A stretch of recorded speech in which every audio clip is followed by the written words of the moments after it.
Hello everybody, it's been a long time since I've done a vlog. Today is going to be a new this versus that vlog. I haven't done one for a bit, probably since March. I haven't been reading as much as I've been wanting to and hoping to recently, just because I've been trying to get back into the routine of working, but I'm slowly reading more now, so that's good. We love to see that. But for this versus that reading vlog, I'm going to be taking two books from my TBR. One that has the most ratings on Goodreads, and one that's got the lowest ratings or the least number of ratings on my Goodreads TBR. They are both very different vlogs and they have a massive time gap in terms of when they were published, and they're just two very different books. So the first book that I'm going to be reading for this vlog is Little Women. I've been meaning to read this book ever since the film came out, and as you can see, this is the film edition. I will be taking this bit off because this does come off, and I'll take it off now, to be fair. I just love this edition so much. It is the movie edition. You do have pictures in it. Look at little Timmy Tim. And I'm just really excited to read this because I would never have picked this up if I didn't see or didn't love the film. I think I'll enjoy this more because I know the story already, so I won't have to be trying to piece together the story. Obviously, this is a classic, and if you do not know what this book is about, it follows four sisters, Little Women, and it takes place during and after the American Civil War, and it shows these women and these girls growing up and seeing their lives and seeing their relationships together. Obviously that is all I know from the film, but I have heard it's very accurate to the book. But I'm just very excited to read this because I know this is a lot of people's favourite book and a lot of people's comfort book. And this was published, when was this published? Alexa, when was Little Women published? Little Women is a novel by American author Louisa May Alcott, which was originally published in 2 volumes in 1868 and 1869. There we go, in the 1860s, that was when this was published. The other book that I am going to be reading for this vlog is even longer, and it is very different from Little Women. And you probably might not have heard of this book because it is a new release. It is by an author that is not necessarily an author, but obviously he is now because he has published a book, and that is Kid: A History of the Future by Sebastian de Souza. Sebastian de Souza is an actor I really like, so when I saw that he was publishing a book, I looked up the synopsis, saw what the synopsis was about, saw what the book was about, and was like, hell yes, I definitely want to read this. So he published this earlier in the year, and I'm just so excited to read this. I'm so intrigued, so excited. I'm just going to show you the cover. I don't know why that just fascinates. I'm obsessed. But she's a chunker, she is massive. You might know Sebastian from Skins Volume 3. You might also know him from Medici. If you watch Medici, he played, oh my god, who did he play? This is really embarrassing. Alexa, who did Sebastian Medici, what? Wait, no, sorry. Here's something I found on the web. Alexa, who did Sebastian de Souza play in Medici? I don't know that one. He played Botticelli. He played Matty in Volume 3 of Skins. He was also in The Great, I haven't seen it, but it's a more recent show, and he was also in Normal People, which I haven't seen, but he played Gareth in Normal People. So you might know him, you might not, but he's just an actor that I've just liked in a few things for a while, and I was really intrigued to read his book. This book very much gives me Ready Player One vibes, and I love Ready Player One, so I'm very excited for this book. It's set in the year 2078, and what I get from this is that we follow our main character Josh, who lives in the 2078, and he comes across this antique piece of technology called an iPhone, and it allows him to communicate with the past through social media. So he ends up contacting and striking up a friendship with this girl called Isabel, who is 16 years old in 2021, and they start communicating via Instagram. I know it could come across as quite cheesy and quite Gen Z, if you know what I mean. I just think that sounds so cool. It's like Ready Player One, but a little bit updated and more modern. I'm so excited to read this. So these are the two books I'm going to be reading for this vlog.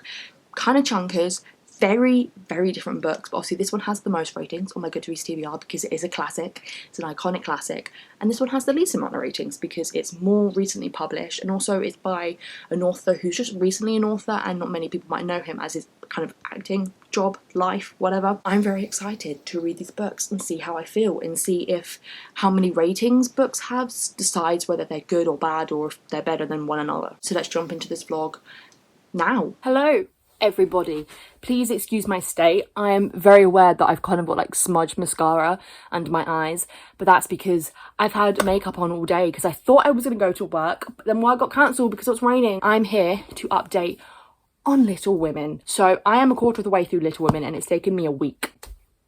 This is not good. By this record, I will probably finish this within a month or within 4 weeks. And I can't do that because I've got other books I need to read. My TBR is growing. It is basically 50 books long. My physical TBR, 50. I cannot do this. I am enjoying this book. I'm enjoying it more than I thought I was going to, but then also enjoying it as I thought I was going to. Because I did go into this book knowing that this is a classic for people who don't like classics. This is a classic for people who don't usually get on with classics.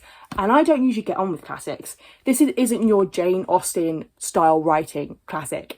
This is your more modern feel classic writing style. Obviously, it's still set and it is published within the 18th century. 18th century? No, not the 18th century, the 1800s. But it just feels a little bit more modern, but it's still got that kind of historical feel to it, that more old-timey writing to it, where it's more flowery and more just not now, obviously. And I think obviously it helps that I know what's going on because of the film, so I already know the story. But I'm just having a good time, and I just really enjoy reading these characters and kind of seeing them more fleshed out, even though they are very well fleshed out and really well represented in the film. I feel like in this, you just get to see more depth in their character because this goes into depth. It goes into a lot of depth about literally everything they do. But we love that. One thing that I didn't know about this book and about the characters, or a character in specific, is Laurie and him being half Italian. I feel like I must have known that. I don't know if that was brought up or was mentioned in the film, but to me it feels like it wasn't because I don't remember that. It is talked about him having darker skin, and obviously guys, this was written in like the 1880s. Hi, this is me editing this vlog quite a while after, but I continuously said throughout this vlog the 1880s. It was the 1860s. I literally said that at the beginning of this vlog. So if I continue to say the 1880s throughout this vlog, just know I mean the 1860s. I know it's like 20 years difference, but I apologise. The way that it's written would not be taken today. You would not be able to write it how it did today. So it's when Joe first meets Laurie, kind of. And if you know the scene from the film, oh my god, look, oh, this is embarrassing. How can I come on the internet like this? This is terrible, sorry. So it's when she first meets Laurie, Joe, and if you know the scene from the film, it's a very iconic scene from the film when Joe and Laurie are like dancing outside. Such a good scene, we love that scene. So it's that scene, and she's saying how she's really excited to go back to her sisters and kind of tell her sisters all about this boy that she met and like about Laurie. She thinks it's something in her head that she's going to tell the girls, and she says curly black hair, brown skin, big black eyes, handsome nose, fine teeth, blah blah blah blah. Later on, sometimes a way that it's kind of talked about is a little bit like, but obviously it's just because of when it was written. But I didn't know that. I didn't know that about Laurie, and that's actually quite interesting and quite cool. And it obviously does play into his character and into his history, that his father is kind of disowned by the family for having a child and having a relationship with an Italian woman, even though Laurie's grandfather, so his father's father, is still very accommodating to Laurie. So that was something I didn't know, but I'm glad I now do know. Another thing that I actually picked up on, and obviously I'm gonna notice these things more because sometimes I do go into books like this aware and more ready to pick out stuff to do with like race and feminism and gender and stuff like that, because it's obviously going to be written differently. When Louisa May Alcott was physically talking about the girls and describing the girls and saying that Meg had like pure white skin or something, like really fair white skin, and just the way it was written, I was like, you're basically trying to say that she's beautiful and that her white skin is the most beautiful thing, and that white skin is the definition of a beautiful woman. But other than that, having a good time. It's just nice to read this and just feel like I'm one of the March sisters and part of the family. It is slow, and I think that's probably why I'm not getting through it as quickly as I wanted to, but I'm going to try and read as much as I can each day, so I'm not spending like a whole month reading this book, because that would be disastrous. So as I said, I'm about 115, I don't know if I said it, but I'm 115 pages way through, and there is 468. I have got a few friends on BookTube being like, oh my god, I can't believe you're reading it, I'm so excited for you to read it, I hope you love it. I've got people from like outside BookTube, but I feel like this is one of the books that for once when I show people what I'm reading, they're like, I actually know that book. Because 9 out of 10 times when someone asks me what I'm reading or wants me to show them what I'm reading, I show them and then they see like Siege and Storm, it's just a random book off the top of my head, or even like a really popular YA book, they're like, I don't know what that is. I'm like, yeah, I don't expect you to, because it is the third book in a YA series that is not actually well known outside of book reader struggles, am I right? But I will leave this here and I'll see you all when I'm halfway through Little Women. Hello everybody. I look a bedraggled mess because I've got back from work and I haven't sorted myself out yet, but I am going out in a second to go to the pub, do a pub quiz with some friends from work. But I'm here to update to say that if I just reach over, that I am halfway through Little Women. It has taken me a while. It's taken me nearly 2 weeks to get halfway, but I am enjoying it, and it is a slow one. I should have known that it was going to be a slow one because it is obviously a classic. I have started listening to it on audiobook. The first part of the book or the story is through my library. I've listened to it through my library, and then the second half I started doing it through YouTube because I can't get the second part through my library. Basically what I'm doing is listening to it on like 2 times speed and then also reading it physically while I'm listening to it. And it actually really works because I don't have to like read it like I would normally read the book, but then I also do. It just works, okay? It works. It goes in better than if I was just reading it. I am, as I said, really enjoying it. It is slow. I have heard that it's a slow book, and I think the reason is that it kind of lingers on a lot of moments a lot, and it goes into depth about a lot of moments. It's just kind of nice just hanging with these characters and hanging with these girls, and I really, really do love all the girls. When I obviously first saw the film, I loved Jo. Jo is my queen. I love her so much. I think I love her a little bit more in the film, because in here, maybe it's just the writing style and the time that it's set, she's more kind of like that time-ish, womanish. Was that a frick? No, it was, you know what I mean? I feel like they modernised the language in the film. In the film, I was quite impartial to Beth and Meg, but I really do like them in this. I think they're really good characters, and I really do enjoy reading from them, and Beth is such a sweetheart, and I love her. Amy, I definitely prefer in the film. Amy in the film is a queen. Florence plays her so well, and in this, I think she's quite childish. She's meant to be because she's a child, but she just does stuff and I'm like, you're a child. But I'm hoping that changes now that we are following them when they're a bit older. Because the film bats between the 2 timelines, and this is linear, this is chronological, it's interesting to kind of see how that affects the storytelling and how it affects the getting of the information, if that makes sense. But I'm excited to continue reading this, and I'm having a lot of fun. I'm gonna leave this here because I've got to go and get ready to go out, and I will catch you all when I'm 3/4 of the way through Little Women. I'm having a grand old time. I'm having a grand old time. Castaways. We are castaways. Hello, everybody. It's been another week. I am still really enjoying it. I'm not going to spend too long on this update just because I've got to finish getting ready for work. 3/4 of the way through is the very classic and very well-known scene when Laurie kind of proposes to Jo, and Jo kind of says like, I can't love you, like I physically cannot love you. It's no use, Jo. Please Jo, we've don't. got to have it out. No, I have loved you ever since I've known you, Jo. I couldn't help it. And I tried to show and you wouldn't let me, which is fine, No. but I must make you here now and give me an answer because I cannot go on like this any longer. Please. And after I read the scene in the book, I got the scene from the film and kind of watched it while flicking through and finding the lines, and it's very accurate. Obviously they omit a lot because this book is long and it's very wordy, but a lot of what they say in the scenes is very much word for word in the book, and it actually was really emotional. Watching the scene, having read the book, having that build up from reading the book, and having the lines in front of me was just so emotional. Obviously it's a very emotional scene anyway, but just seeing Laurie's pain of him trying to say to Jo like, I love you more than anything, like you are it for me, and then her being like, I can't love you, it's just, don't talk to me because it's too much. I think I mentioned this in my last update, is that I've kind of been reading this on audiobook and physically. The second one that I'm listening to for the second half is off of YouTube, and I don't hate the audiobook because the woman who narrates it in general and does like the non-dialogue parts and voices Jo, love her. But some of the voices for the other characters, I can deal with it and it's fine, but the guy who voices Laurie, he just doesn't sound in my head like a Laurie would sound. Obviously I'm used to Timothy playing Laurie, but even then I can still accept someone else's Laurie, but his voice as Laurie just doesn't fit in my head. And also some of the minor characters and the smaller characters sound like they're recording in a tin can. It's still a good audiobook, I'm still enjoying it. Another thing that I did pick up on that I have previously talked about earlier in this vlog is how Meg and how in general white skin is talked about in this book. I'm sure it was when their dad comes back, when their father comes back, and I can't remember what point it was at, and I can't bother to find it because it'll take me forever, but he was kind of saying, I can't remember off the top of my head, but it was basically driving home that agenda or that thing that white skin is the definition of beauty. And I was like, okay. Look, once again, I know this is written in the 1880s, whenever it was written, but it was just so no. I do love the discussions on just women's roles in this era, and I also love how different the sisters are and their views on that.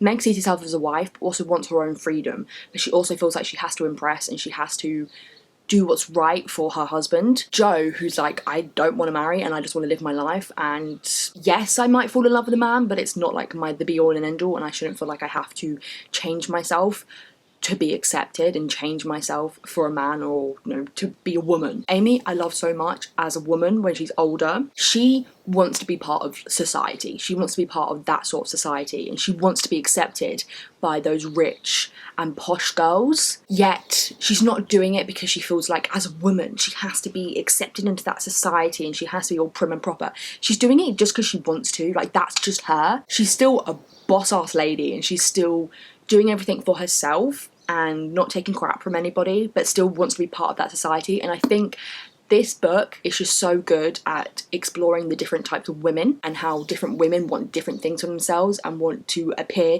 differently in society and to other people and to themselves, and it's just top tier. Beth, I feel like we haven't had too much from her. Obviously, we're going to get the kick in the gut later on. If you don't know, you don't know, but I'm not going to say anything. But I feel like before that, in the second half of this book, you don't get a lot from Beth, which I think is annoying because I would love to see her view and what her perspective is, like the other girls is, in terms of her position as a woman. But I can kind of see why they're not doing it because of what happens to Beth. Also, Joe has now moved to New York and has met the Mr. Bear. In the film, I can't remember if his age is told exactly, but I'm assuming he's younger than he is in the book, because in the book it is said that he's nearly 40. And Joe, I assume, at the oldest, is like mid to early 20s, which is not too bad because she's still an adult, but it's still a bit like, yeah, okay.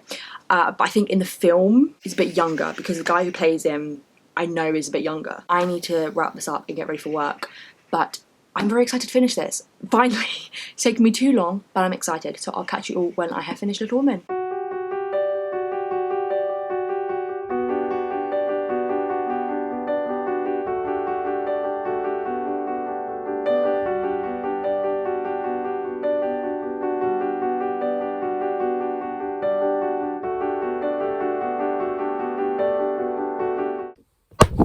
Jesus Christ. Hello, everybody. I'm here to say that I finished Little Women. Finally. It took me 25 days. That is over 3 weeks. That is 3.5 weeks.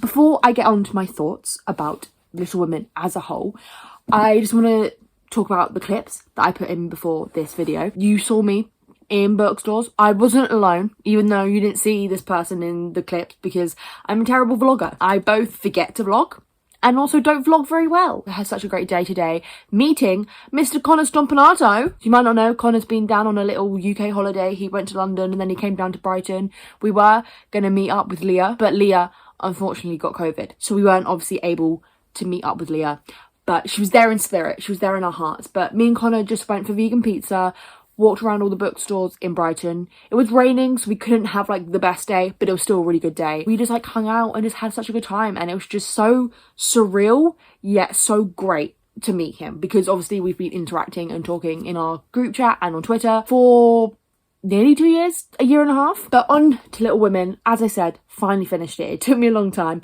but we're here. I'm giving it a 4 out of 5 stars. I really enjoyed this book. Even though it took me a whole long ass time, I had a good time. I just enjoyed following these sisters and being a part of this family and seeing these sisters' journeys. I think in the last quarter, the only downfall that I have about it is actually something that I'm quite disappointed about, and that, spoiler alert, I'm spoiling this book, is Beth's death. It just happened, and obviously I knew it was going to happen, so it wasn't like, oh, and it happened and I was so shocked. It just happened so quickly. It almost felt as if it didn't happen because the way that it was written and the way it was described and talked about, it could have been anything. I just felt like it was brushed over really quickly, especially for something so big. And I felt like it was talked about and discussed more and more emotive when the sisters are looking back on it later in the book. So that's the only part that I'm disappointed about. I just didn't feel like it hit me like I wanted it to hit me, like I expected it to hit me. I was 100% a Joe and Laurie stan. I wanted them to end up together. And obviously when they didn't, it made me sad. It made me very sad. I've got a bra in the background of my vlog again. I keep doing this. Look, I hang my bras up. I don't wash my bras every day, so they just hang there. We're going to have to deal with it. As I was saying about Joe and Laurie, I really like them in the film. I was kind of upset that they didn't end up together at the end of the story in the film. I still do like Laurie and Amy, but I like Laurie and Joe. And it's kind of the same for this. Maybe because I see myself most in Joe. Amy and Laurie's feelings for each other in a relationship is quite quick. It just happens. Obviously, time does go past in the story, but I just felt like it happened quite quickly. I still think they're good together, and how Laurie describes and talks about his changing feelings from like Joe to Amy, it makes sense and it's quite sweet. Maybe I'm just a sucker for friends to lovers, but it's not like I hate Laurie and Amy, and it's not like I don't like Joe and Friedrich. As I did say in my previous talking clip, the audiobook, even though it helped me read it, I don't think I would have read it as fast if it wasn't for like listening to the audiobook while reading it. Some of the voices, some of the actors, especially for Daisy and Demi, it was clearly adults being children, but once again it was sounded like it was being recorded on a crappy iPhone in a tin can and was really overly childish. But I had such a good time reading this book. I'm really glad that I finally got it read, because I can finally say that I've read Little Women. I don't know if it's going to be a one that I can constantly see myself rereading, because this book took me 25 days to read. So not tonight, because I want to chill and not read for the rest of the night, but tomorrow I will start Kid. And this obviously, as we know, is a completely different book. So who knows what's going to happen? I could find myself slumping because I've been so used to reading Little Women that going into this is going to be so strange, or I could read this like a whip and it will just be really quick and easy to read. I'm very excited to read this, and I will catch you all when I'm a quarter of the way through this, which I need to work out how far through that is. I don't actually know, but you'll see me when I am. Hello everybody, it has been about a week since I last updated you in this vlog, and I've only just got a quarter of the way through. Once I hit page 120, we started getting to the mixed media part, and then basically between pages 120 and 150, there was a lot of the text Instagram DM messaging format, which really helped me speed through a few pages. But other than that, I just haven't been really in the mood to read and haven't been able to read. When I have had time, when I'm not working to read, I either haven't been wanting to read or have other stuff I wanted to do, like just chilling. I'm going to try and read as much of this tonight as I can. I have had a day off today because I had my driving lesson earlier, and then I went for lunch with a friend who I haven't seen in years. Now to actually give an update on the book. As I said, I'm about a quarter of the way through this book, and I can give you a better synopsis of what this book is about. So this book does follow our main character Josh, but everybody calls him Kid, and he lives in 2078, and he lives in this version of London, this version of this world, where kind of technology and the environment and diseases and stuff like that have kind of just ruined the earth, to the point where the majority of people now live underground, live through this virtual reality world, so they're never actually offline. They're always online in this kind of virtual reality world called Spectre. The Kid is an offliner. He is one of the very small amount of people who are an offliner and who actually live in the real world, just going about his daily life. And then these thing called like the White Teeth, or that's what kind of the offliner's name is for them, who are kind of the onliners, and they're kind of, it's kind of hard to explain. Like this world, that's a critique I have about it, it's very complex, but not complex in the sense that it should be complex. It's complex because it's not really explained very well. It is explained, but it's very info dumpy. You kind of just get thrown the information and expected to hold it and remember it. So when these things called the White Teeth, which I kind of see as police maybe, kind of come along, and they don't really like threaten the offliners. Kid is told by his godmother to kind of revisit his past and to seek his past for help. And through that, he finds his iPhone, or he remembers he has his iPhone that his dad gave him when he was younger, posts a video on Instagram, and then this girl called Isabel responds to it, being like, that's so weird that you're from the future, I don't believe you, like, this is obviously some sort of scam. They kind of had like a backwards and forwards conversation of her being like, look dude, like, I don't actually believe you're from the future, like, you physically cannot be from the future. And that is how far I've got into this book, and I'm obviously going to see them build a relationship and hopefully them come together to help the world and help the future. It is complex and it's a lot, and I think that's why I'm struggling a bit. I don't hate it, but I'm not loving it. I'm in the middle. I like it, it's good. It's just a lot, and as I said, it's very info dumpy. Another critique I have about it is more when we get Isabel's perspective. She is a teenage girl written by a guy who's in his late 20s, and obviously that's not like a massive age gap, but you can tell it is written very modern. The way she speaks, the way she thinks is very modern teenage girl. And I've also got to remember that I haven't been a teenager for 3 years now, so who's to say that teenagers don't actually speak like this? It just feels really over the top, and I almost don't like Isabel because of the way she's written. She's really judgmental to like everybody in her class and her own boyfriend. She's like a new version of the I'm not like any other girls. She's not. like all those other girls, because she's into science. There are a lot of examples that I could find. It would take me ages to. But just the way that she talks about people and about like schoolmates and classmates and her own boyfriend. So I know those are just a few simple things that I could just overlook, and happens across all forms of media, especially in like TV shows and films as well. I'm hoping it gets better. I'm enjoying the intrigue. I'm enjoying the element of how are these two characters going to come together to save the world, basically. And in what form are they going to save the world? Are they going to completely rewrite the future / present? Is Isabel going to rewrite the future, and is Kid going to rewrite his present, if you know what I mean? Or are they just going to make it a little bit better? One more thing that I do want to mention, fact trigger warning, especially if you're reading this in the year of 2021, coronavirus. The first time it says is from Isabel's perspective, and she's talking about her nan and how she has a good relationship with her nan and not her parents, because she's not like any other girl. So she's talking about this diary that she got from her nan. She goes, because I got it from Nana and we were super tight. I shouldn't be saying this. No, definitely shouldn't be saying it. Nana died last year. She got coronavirus not long after she gave him this diary. I thought it was just going to be like a brief mentioning, because in a sense this takes place literally kind of like now when her and Kid are talking. This is kind of spoilers, but I feel like I need to put it out here. He says like, oh yeah, 2021, you're living in like that time of like the first pandemic. First, my reaction is the same as Isabel.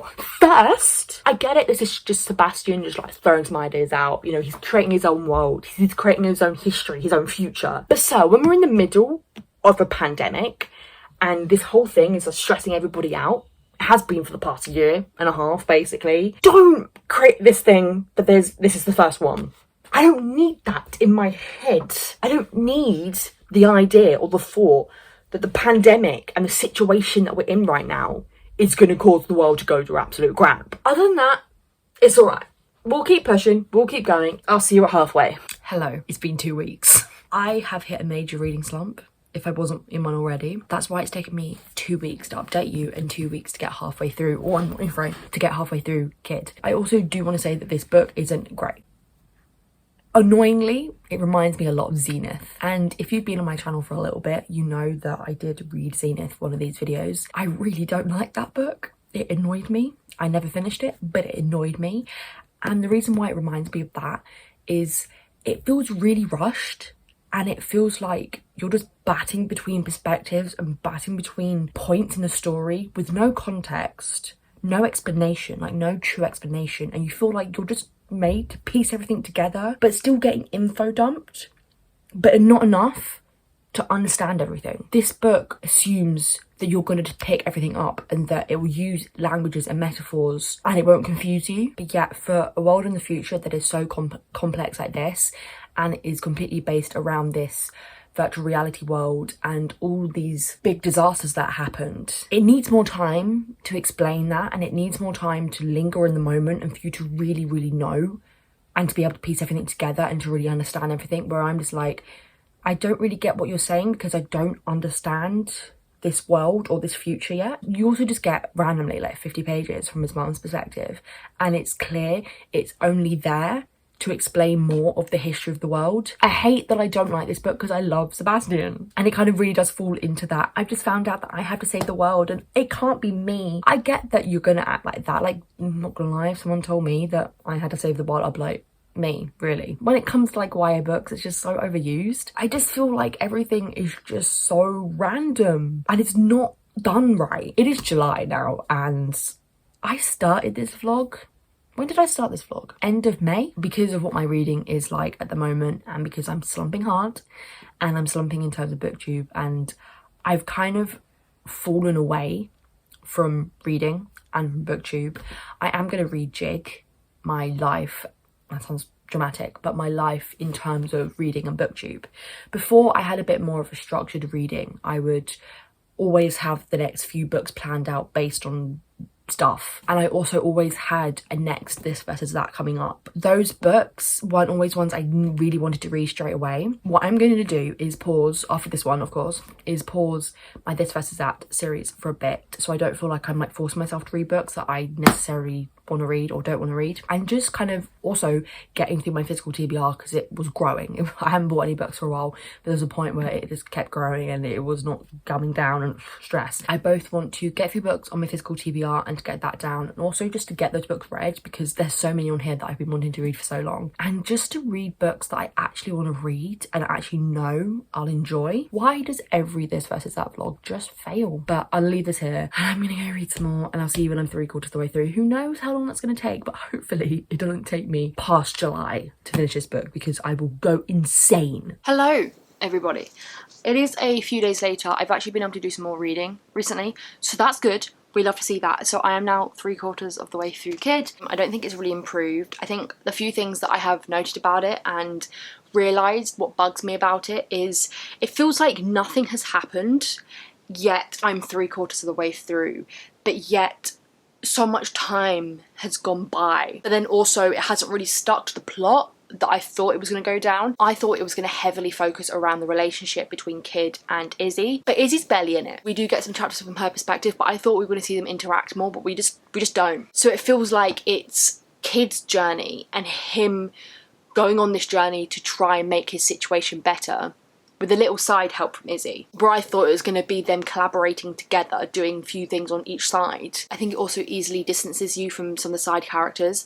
I think the side characters of his friends, of Kid's friends, are written well and are good when you're with them. But when you're not with them and it's just Kid by himself going off to do investigating and whatever, you kind of forget about them. And it's not until you're back with them you're like, oh yeah, oh, I forgot about you. And all the other people within his group of the offliners and the leaders, I get a lot of them mixed up, and I just get these names, I'm like, I can't remember who you are. So I was hoping it would have been better, but clearly it's not. Another thing that I am noticing about it is it might be because it's from like an indie publishing house and it's a first-time author, but you can notice a lot of grammatical errors and a lot of printing errors in terms of speech marks.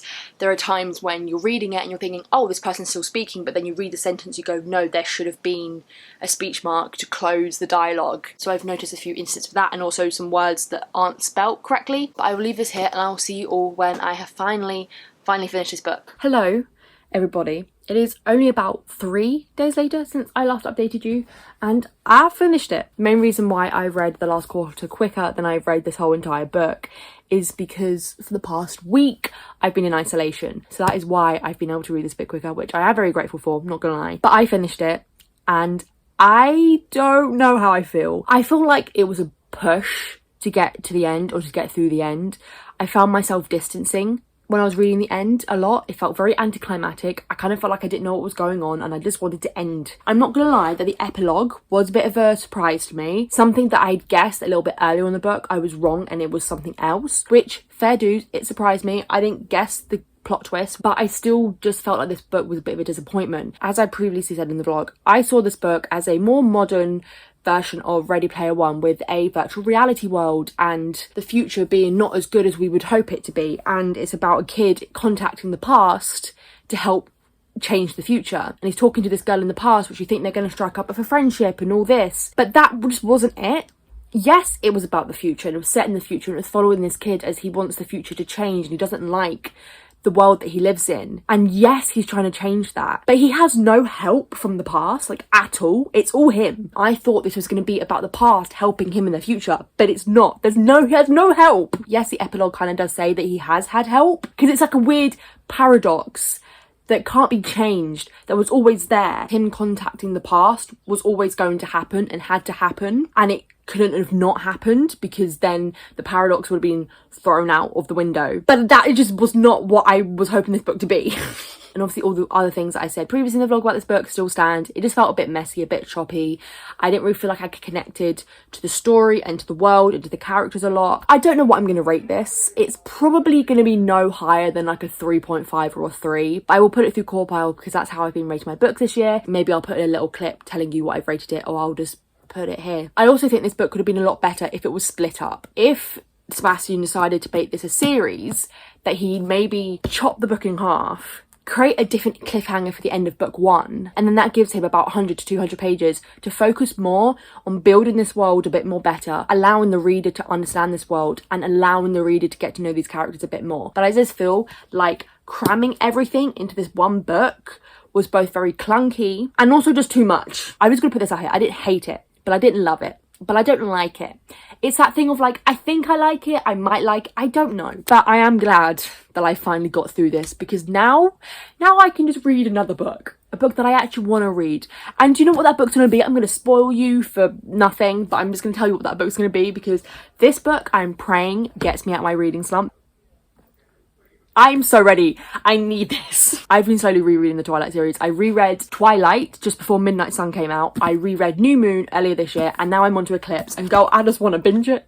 I just want to sit there and consume the trashy paranormal YA romance vampire-ness that is Twilight, that is Eclipse. But the conclusion is to this vlog, what I was hoping to do in this vlog is kind of determine, I obviously knew I wasn't going to determine it, but kind of see if the number of ratings a book has, does that determine if a book is going to be good or not, or if it means if it's a better book or not? Because obviously Little Women has like 1 million ratings on Goodreads, plus this obviously has like less than 30. So you can tell that I did like Little Women more. So you could say that a book having more ratings means it's better.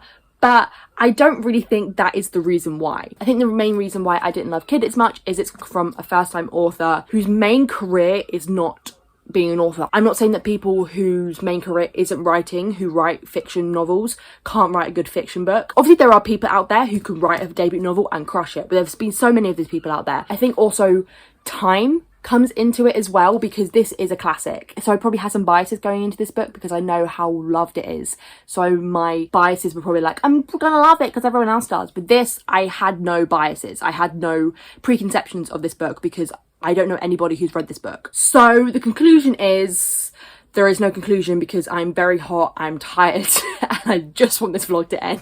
We had an interesting time. This vlog took longer than I wanted it to. I'm going to be taking a break from vlogging. I think I will come back and do some weekly reading vlogs because, to be fair, that's the only content that I feel like I have time and have the effort to film. Thank you all so much for watching. If you have got this far, leave a tired emoji, you know that one, it's like Z's going from the head, one of those ones, if you've got this far in the vlog. I hope you all enjoyed this video. If you're new around here, do not forget to subscribe, turn my notification bell on so you know I'm next going to post. I don't know when that's going to be, but you will if you turn my notification bell on. All my social media links are linked in the description below, and with that all said and done, I'll see you on my next video.